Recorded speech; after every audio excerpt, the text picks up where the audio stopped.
Welcome to the Quillette podcast. I'm your host, Jonathan Kay, a senior editor at Quillette.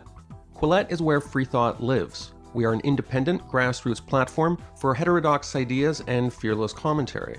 If you'd like to support the podcast, you can do so by going to quillette.com and becoming a paid subscriber. This subscription will also give you access to all our articles and early access to Quillette social events.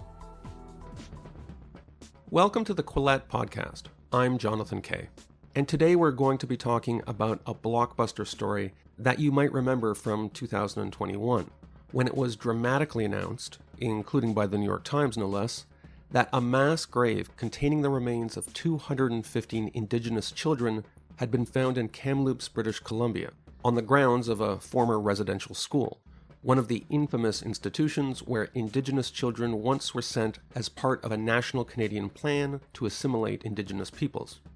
You may also remember that the story caused an explosion of national self-recrimination in Canada, with Prime Minister Justin Trudeau going down on one knee to place a teddy bear on the grounds of one First Nation, and then lowering the flags on Canadian federal buildings for, astonishingly, more than 5 months. The story spread like wildfire in the Canadian media that these weren't just the graves of Indigenous children, which would be bad enough, but that these were murder victims, babies thrown into furnaces, secret midnight burials with Indigenous children woken up to dig graves for their brothers and sisters in the apple orchard of that Kamloops school. It was like something out of a horror film, and Canadians braced for the sight of bodies being plucked out of the ground, now that the location of these child graves had supposedly been identified with ground-penetrating radar. But then something very strange happened. Days passed, then weeks, then months, and it's now been more than a year since that first supposed discovery of 215 presumed child graves. And in that time, not a single actual body has been found, nor any human remains. It's also emerged that even First Nations leaders themselves had never said there was any mass grave, which is what the New York Times told us had been discovered. And the claim remains uncorrected on the New York Times website to this day. Of course, bodies may eventually be discovered, and certainly no one is doubting that terrible things happen to Indigenous children at residential schools, including unconscionable sexual abuse at many schools. But there's never been any evidence of any sort of murder campaign, which is what was alleged by urban legends and conspiracy theories that seem to be at least in part at the root of the social panic that's played out in the Canadian media over the last 14 months. And now, for the first time, we're starting to see a conversation in the mainstream Canadian media about how so many reporters got this story so wrong. And this process of self-examination is being led by Terry Glavin, a reporter at the National Post, one of Canada's leading newspapers. His 6,000-word May 26 story, The Year of the Graves, was a landmark piece of journalism, pulling together the reasons why many reporters came to believe stories that, in retrospect, now seem suspect. The ingredients included journalists who wanted to be on the cutting edge of social justice, a Canadian Prime Minister posturing for voters in advance of a late 2021 federal election, Indigenous academics who themselves were wary of being seen as traitors to their own cause, and perhaps most of all, a Canadian intellectual class that seized on the apparent news as proof of their new national narrative, in which Canada was no longer the happy, multicultural, sunny alternative to the United States, but rather a deeply racist, colonialist, and even ghoulishly murderous settler state. Terry Glavin is a reporter for the National Post and other major publications. He runs a Substack called The Real Story, all the news I couldn't fit in print. I spoke to him last week over Skype. Here are excerpts from our conversation. When people talk about Indigenous residential schools, for people who are outside Canada, please explain what that means. Well, Canada, after 1867 and the jurisdictions between the provinces and the federal government was sorted out, there were a whole bunch of religious institutions across the country that were schools. They were boarding schools, they were residential schools, sometimes day schools. And the federal government got jurisdiction over Indians and lands reserved for Indians. And so the federal government took over the residential schools in the years after 1867. What then were called Indians, now we use terms Indigenous, Aboriginal, First Nations, Indian residential schools is what they were called. The government didn't actually run them, right? More than half were run by Catholic religious orders. And one of the more prominent religious orders in the In the Catholic institutions was the Oblates of Mary Immaculate. And this is actually a really interesting story because, it's the way it's usually said is that the church was carrying out a federal policy of obliteration and cultural assimilation and turning Indians, as they were called, into white people. I would observe that there's a central paradox to this. And it's that at the outset, particularly in the case of the Oblates of Mary Immaculate, which was the religious order that ran, I think, most of the Catholic schools, and most of the residential schools were Catholic, it was the opposite. They were not interested at all in assimilating Indigenous people into settler culture. The whole point was to keep Indigenous people apart from what Father Fouquet and other Oblates described as the corrupting influences of bourgeois culture.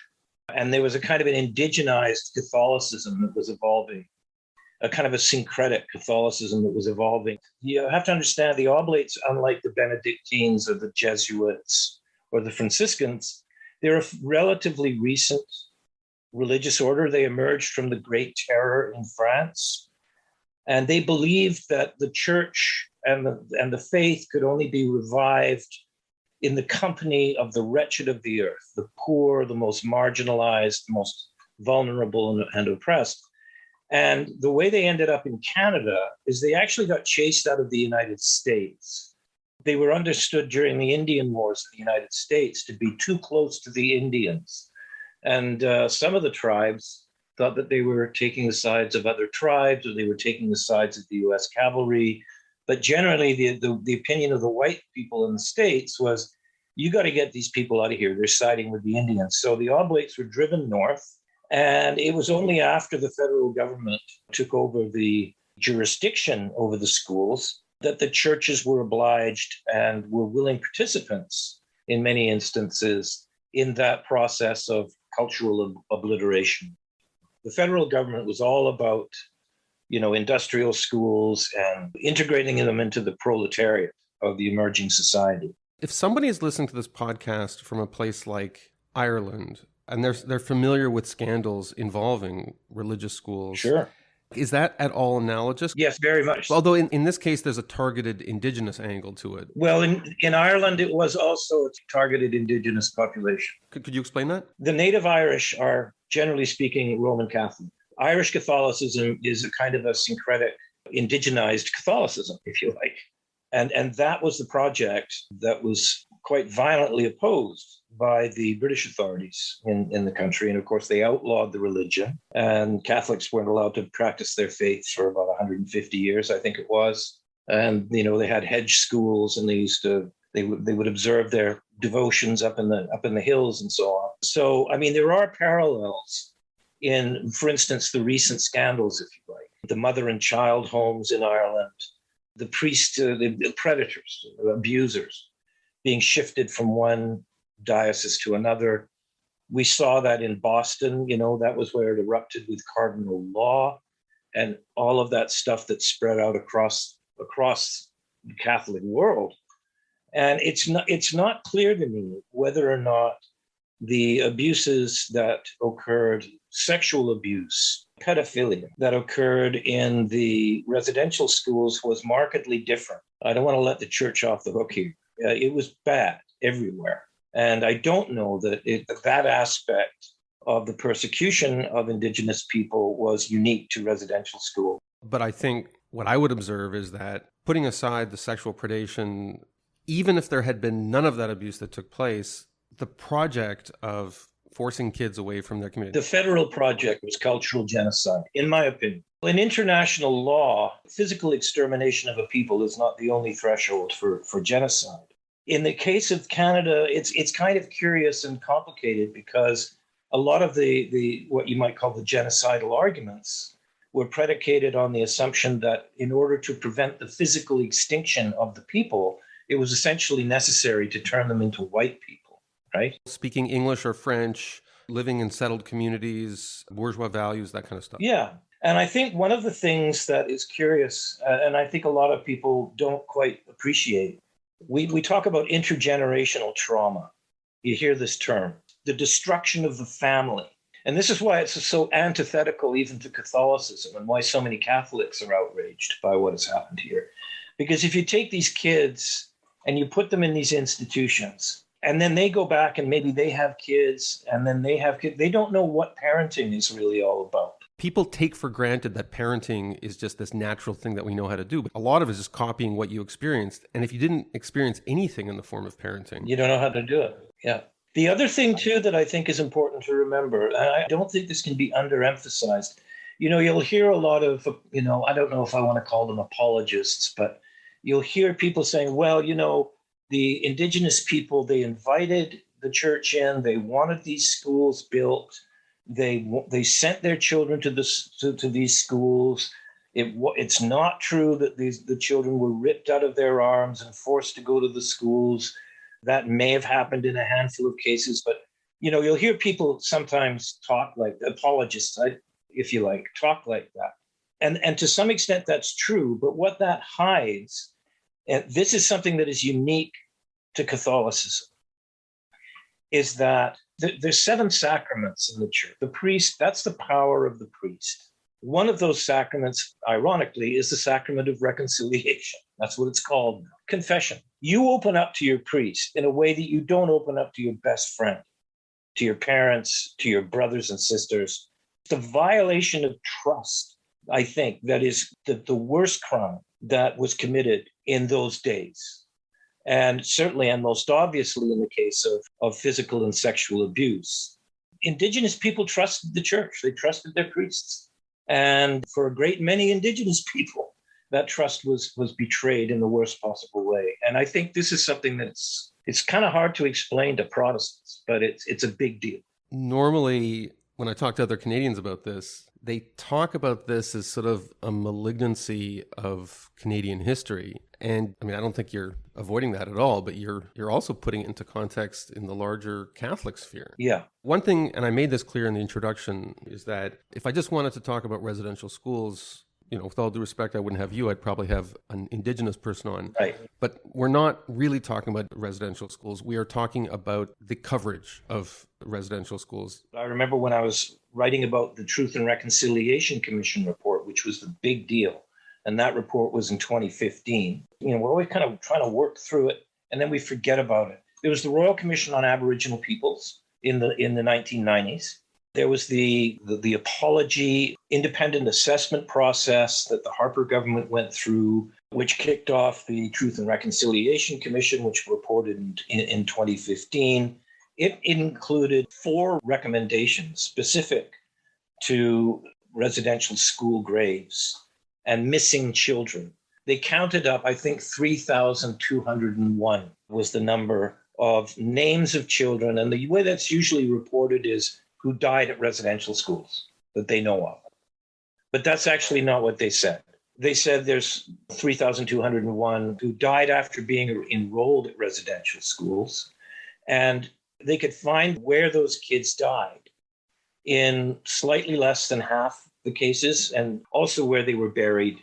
And, they were buried on their home reserves and so on. So one of the strange things about what's happened since last year is that people may well be looking in all the wrong places for whatever children may be missing. And it's not clear, not at all clear, how many children are missing and who they are exactly.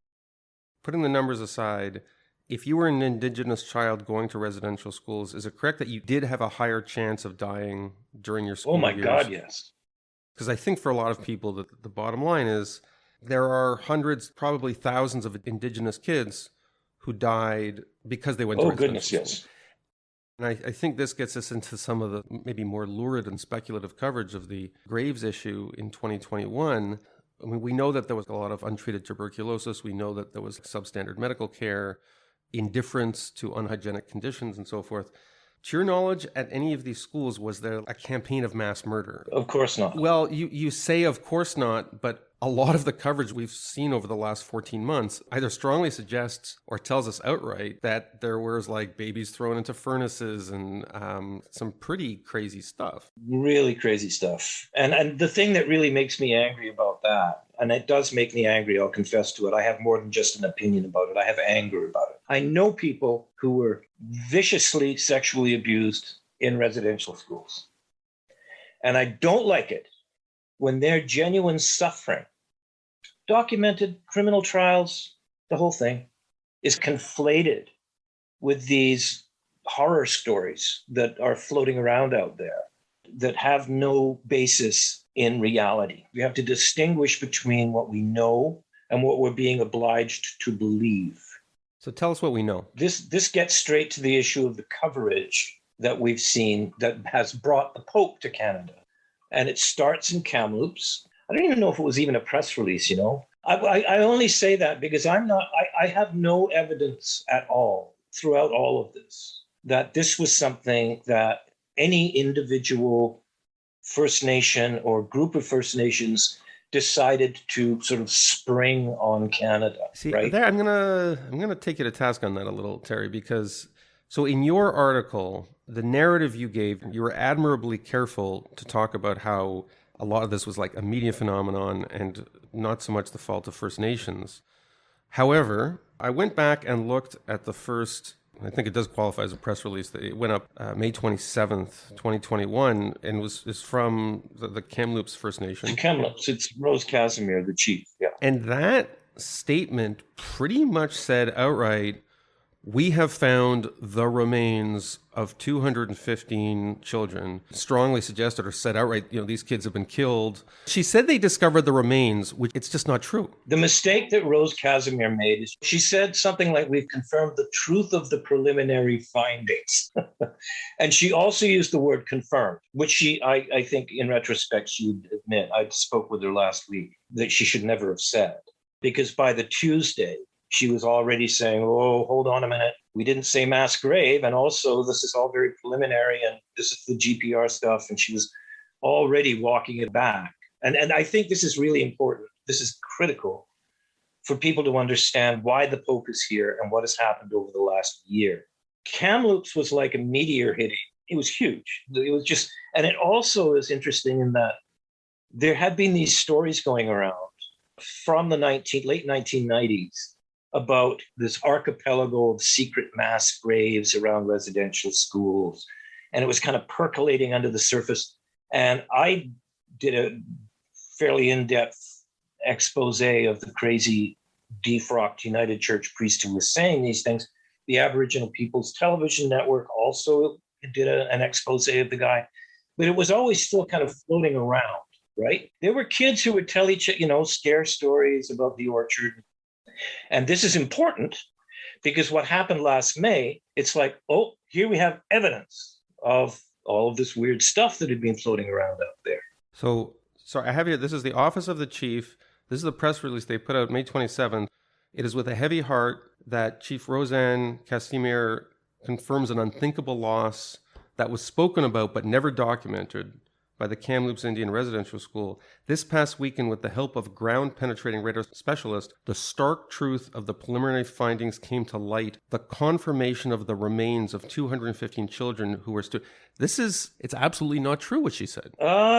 Well, she didn't find remains. Stark truth of the they didn't find remains. Stark truth of the preliminary findings. Come on. No, well, look, okay, listen. The thing about Kamloops that makes this weird is that this was the meteor hitting the earth. The New York Times, for God's sake, and just about all the major media around the world had this shock horror mass grave discovered. That's the thing to pay attention to. All kinds of people say things. But it wasn't a meteor strike. To apply your metaphor, it was somebody saying a meteor hit this territory and everyone writing without anybody checking to go see if a meteor actually hit. That's the point.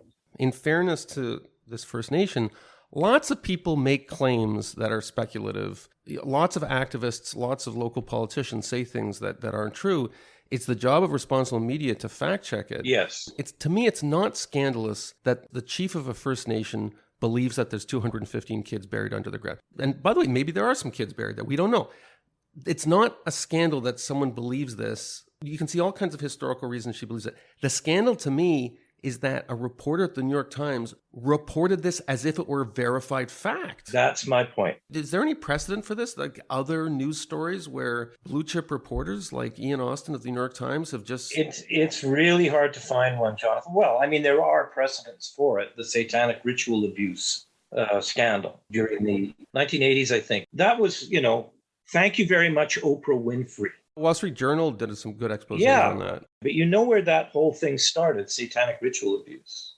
It was the Catholic Bishop of Victoria, Remy Duroux, and a local woman who talked about rituals in Ross Bay Cemetery. It started here in Canada, and it went all around the world. And of course, in Martinsville, is it Martinsville in Saskatchewan? All those poor people were convicted, and it was just nuts. So that's a precedent, I think.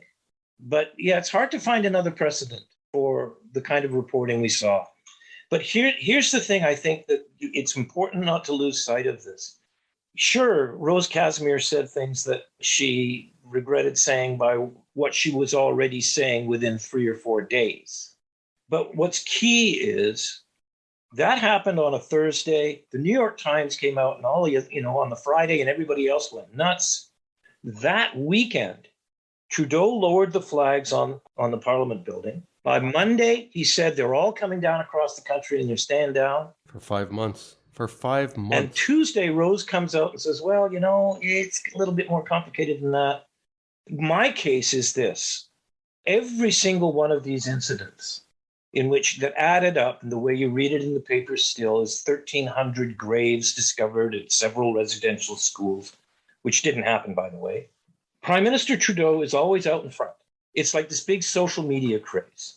You have Carolyn Bennett, who is the Crown Indigenous Relations Minister, saying, this is our George Floyd moment. We all have to, kind of lose our shit, if I might use that term.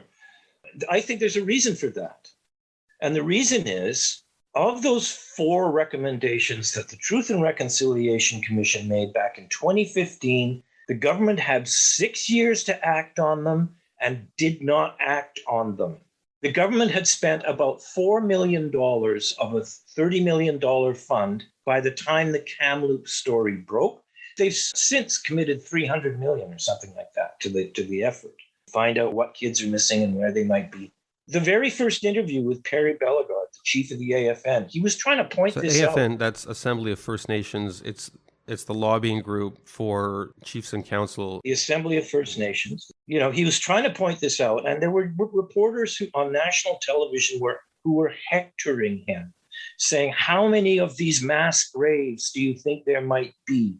How many thousands of children who ran away actually are buried in one of these mass graves?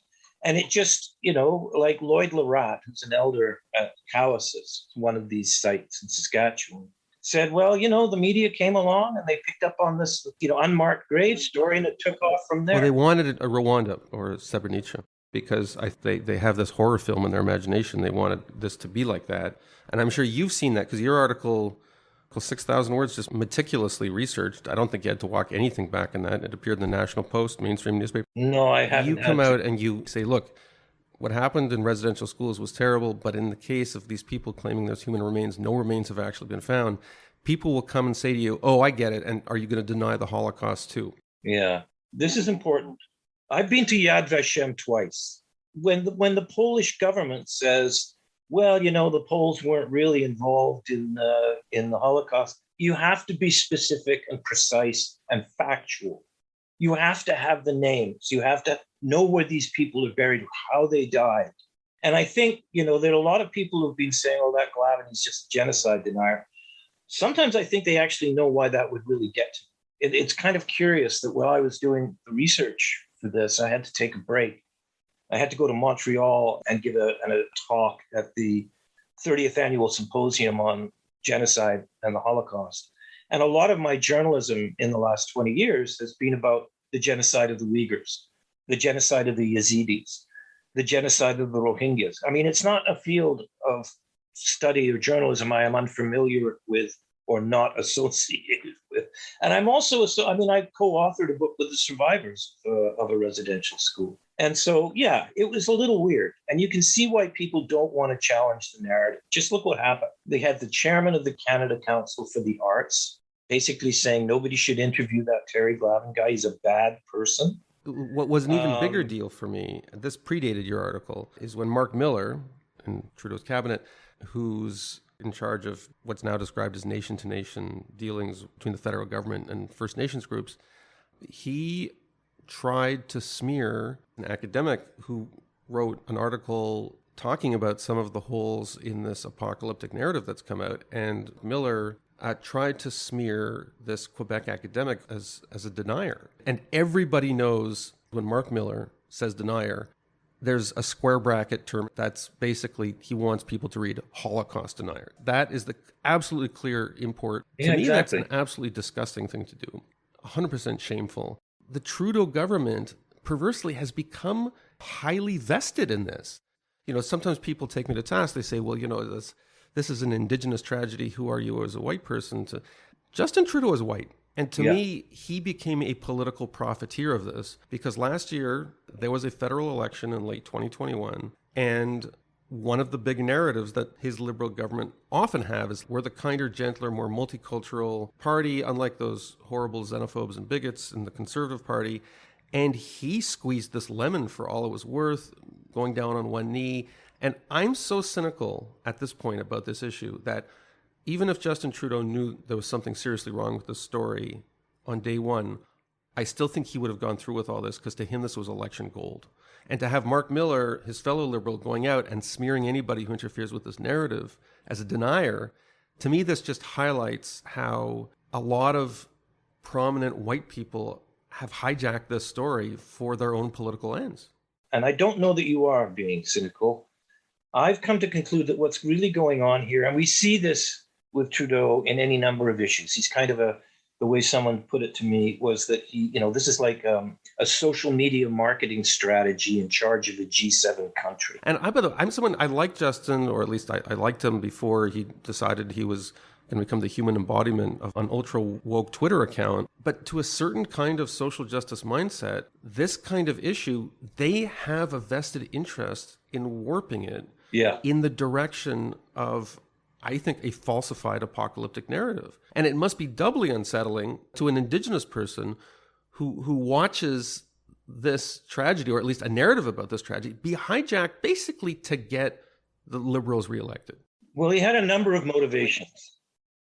And I think one of those motivations was he didn't want anybody to notice that he had not spent any more than $3 or $4 million, I think it was, on the commitments that were made in 2015 to map these grave sites, to archive what we know about missing children and so on. And he didn't want anybody to notice that. So immediately I'll lower the flags and start blaming the church. This is a story about religion, Jonathan. Indigenous people and the Catholic Church and the religious orders have a very complicated and storied and troubling relationship going back to the very first days of colonization in Canada. And there is a kind of an indigenized Catholicism that has risen from this. If you see it through religious terms, what Justin Trudeau is doing is, in all of these instances, he's kind of imposing a new belief system on Canada with his messianic zeal, a way of talking about Canada, way of talking about Canadian history, Canada's place on the world stage. Oh, who are we to judge? We shouldn't be saying wicked things about the Uyghurs because we had residential schools. It is about belief. Ultimately, at the end of the day, this is the thing that concerns me, is that we are conflating knowledge with belief. The Chinese government jumped all over. Yeah, there's been a lot of work done by the forensic lab at the Atlantic Council on the uses to which the residential school story has been put by Chinese propaganda platforms and the Chinese government. And at the United Nations in Geneva, actually, Canada had managed to organize a number of countries, and we were going to force the United Nations Human Rights Council to, send investigators into Xinjiang. And the Chinese got together with the Iranians and Syria and Venezuela and preempted that effort. A huge rhetorical strategy of Beijing. And you know what? I don't blame Beijing for doing this. Who are you hypocrites to lecture us on this when you're going down on one knee with these maudlin displays and you're calling your own country a genocide state? If you're going to hand dictators a propaganda image like that, don't be surprised if they use it. Well, it wasn't just Beijing that used it. It was Trudeau's own appointed senators in the Senate who preempted a full parliamentary acknowledgement of the genocide in Xinjiang using this pretext. So, this is a big story. Canadian President Newsmaker of the Year.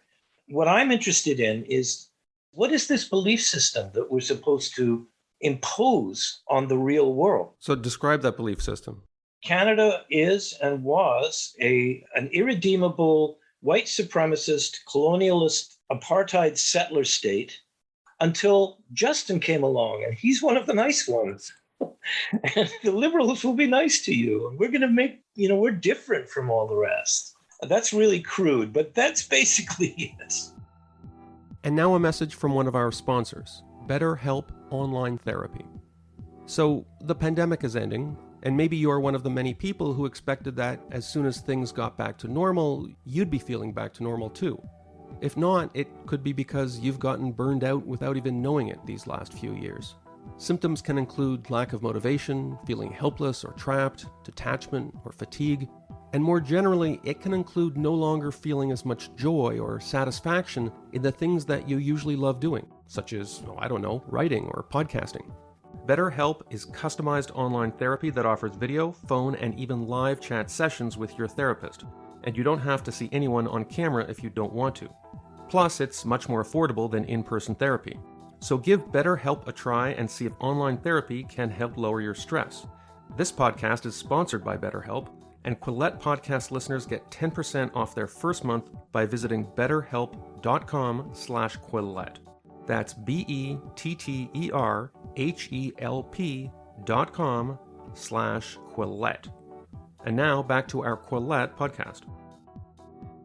For a few years, I worked at a highly progressive, turned out to be too progressive for me, Canadian magazine that at the time, and this is, I guess, the mid-2010s, portrayed Canada in a completely different way. The dominant view among progressives in Canada was that Canada was a light unto nations as compared to the United States, which was this evil imperious warmonger. Yeah. We were multilateral, we were multicultural, we were pacifistic, we were environmental. The world needed more Canada, soft power. We didn't lock our doors. We don't have guns. Oh, yeah. Michael Moore. Yeah, Michael Moore came here and it was like paradise on earth. And then suddenly, a few years back, like around 2017, this thing flipped.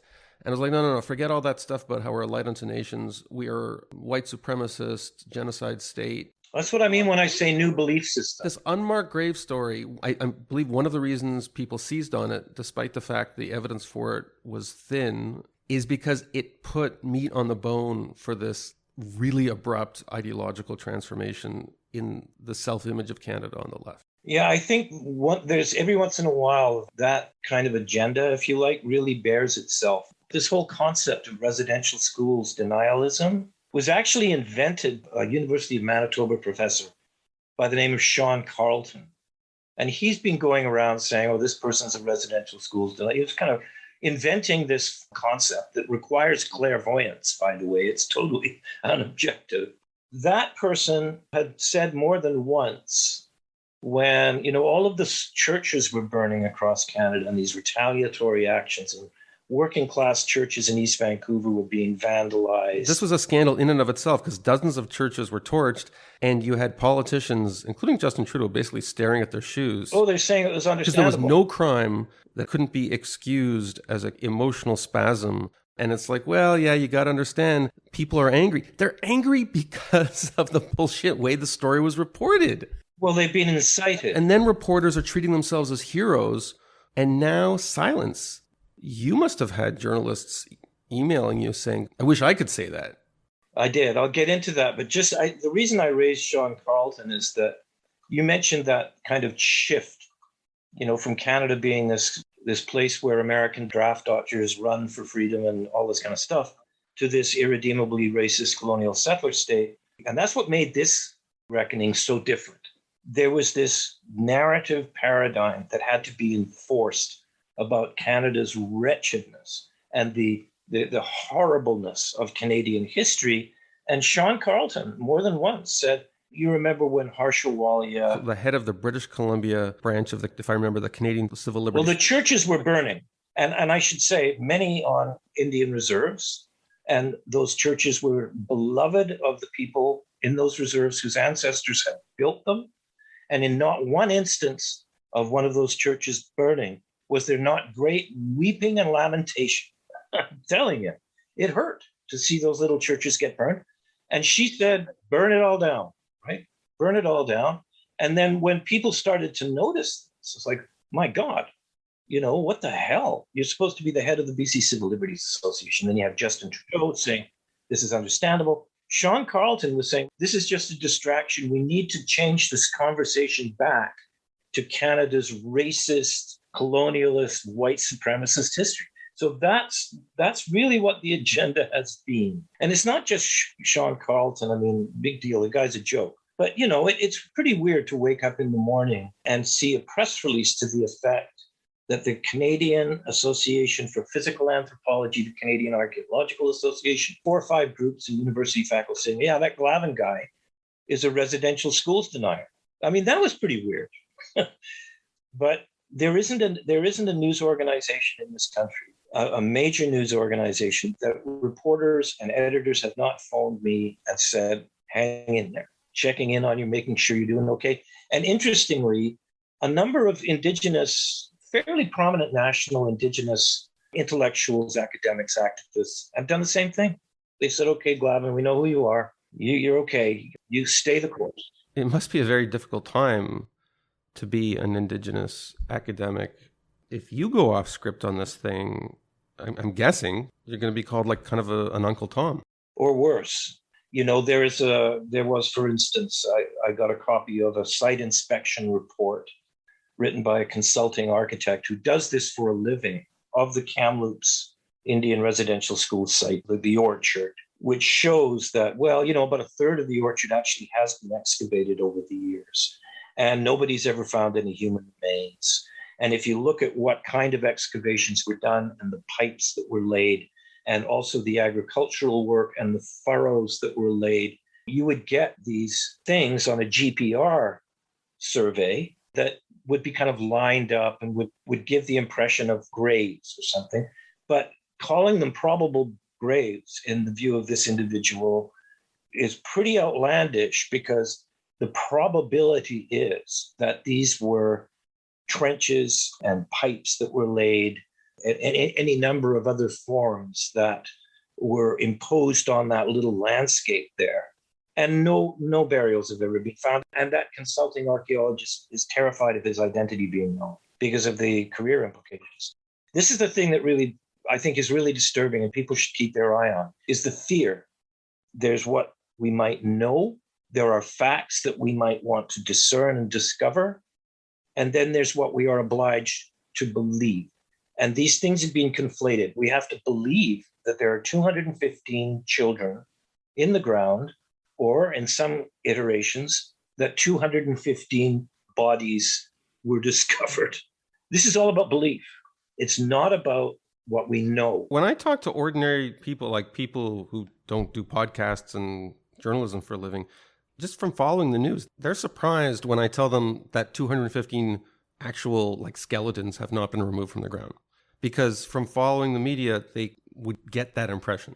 Try telling them that the remains of 1,300 children at various residential school sites across Canada were in fact not discovered last summer. Yeah. We talk about Kamloops. In my view, Kamloops was kind of like the meteor hitting the earth, but it wasn't the most absurd of the stories. I think one of probably the weirdest was the story of the Akham people, their Tonaka community at St. Eugene's, the old St. Eugene's residential school site. Imagine being Chief Joe Pierre, waking up one morning and reading in The Guardian and Al Jazeera and CBC, reading that you had announced the discovery of, 280 graves at a residential school. He'd said nothing of the kind happened. And to this day, in the New York Times, what you just said, uncorrected, completely uncorrected. And at Cowessess, that was the bulk of them, 751. You read the headlines, they're still up. That's where Justin Trudeau did his photo op with the teddy bear. Yeah, he took a knee with a teddy bear. The chief there, Cadmus Delorme, really a great guy. I mean, he's been trying. Can you imagine being in these awkward positions now? Anyway, he was explicit about this. He said, this is This is a Catholic cemetery. The National Center for Truth and Reconciliation has only identified 9 Marieval students on what it calls its memorial register. They may be buried in that disused, forgotten about cemetery, but 9 is a long way from 751. So, the more you look at each of these cases, the story just crumbles and falls apart. In just about every case, I don't want to hurt anybody's feelings. Damn it, I know people who are genuinely described as survivors. But it's until this moment that people who were viciously abused in residential schools were capable of sitting down with people who had a fairly reasonable time in residential schools over coffee in the same little Indian Reserve house and having a conversation and being kind to one another and recognizing that the truth is what it is and experiences were mixed. You cannot have those conversations anymore. If you do, you're accused of being basically a genocide player. So that's weird. That's pretty weird. So what's next for journalism? Like, do they ever walk this back or? I don't know. Don't know how this absolute avalanche of error is going to be dealt with. It's kind of embarrassing to be a journalist right now. Well, Terry Glavin, on that cheery note, thanks for joining the Quillette podcast. Thank you for listening to this episode of the Quillette podcast. Quillette is where free thought lives. We are an independent grassroots platform for heterodox ideas and fearless commentary. If you'd like to support the podcast, you can do so by going to Quillette.com and becoming a paid subscriber. This subscription will also give you access to all our articles and early access to Quillette social events.